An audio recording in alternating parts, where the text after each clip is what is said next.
So the next step after what we did yesterday, it just had you solving for a missing side of a triangle. Today I want to add just a little bit more algebra with it. Not a lot, just take your time. There's only 5 questions on your homework. So I'm going to show you guys how to do this here.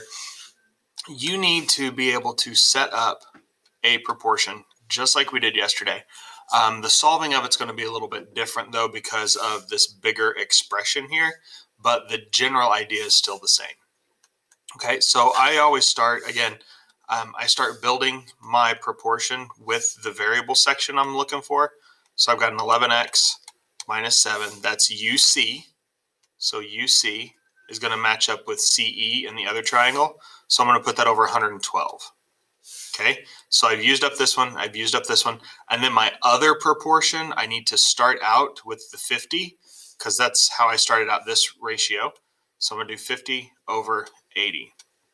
Now, when you cross multiply these, and you are still cross multiplying, they're still just a proportion. When you cross multiply these, you have to treat this numerator as if it's in parentheses and distribute the 80 when you multiply. So you're going to take 80 times 11. I know that's a big one, but 880x minus 80 times 7, 560,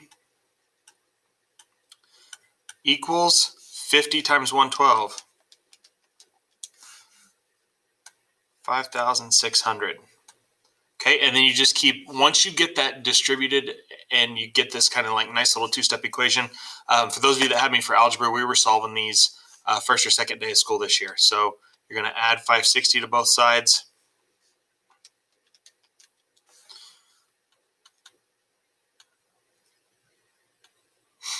So that's 880x equals 6,160. And then you divide out your coefficient.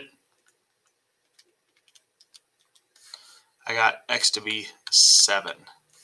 Move my big fat head here. 880. Okay, so you get x to be 7. Now, I want you to take this one step further, right? You solved for x, but that missing side over here, that is not 7. You take that value for x and you plug it, but whoops, what happened there? There we go. You take that value for x and you plug it back in over here. So you're going to take 11 times 7, that was the x value, minus 7. So that length there for UC is 70. Now, these values you get over here are usually significantly smaller. Like it can't be, there's no way that side UC can be 7, right? It's kind of small compared to the other measurements you have over there. So plug it back into the expression and do the arithmetic to get your actual side length of 70. All right, we'll do one more of these. It's the same kind of setup, right? I've got a 6x minus 11 here. That is CL. So CL here matches up with CD, right? You've got to use those names to get your corresponding parts. That was the whole point of what we did on Thursday. All right, so I've used this guy, this guy. My other ratio is going to be 50 over 130. Cross multiply. Again, use a calculator if you're not. These are going to be pretty hefty numbers just because. 780x minus 1,430. And then cross multiply the 143 and 50. 7,150. Add the 1,430 to both sides. I get 8,580. Divided by 780. X is 11. Okay, so you plug that 11 back in here to this expression. So 6 times 11 minus 11. That's 66 minus 11. That's 55. CL is 55 units long. So you're getting 2 answers for each of these questions.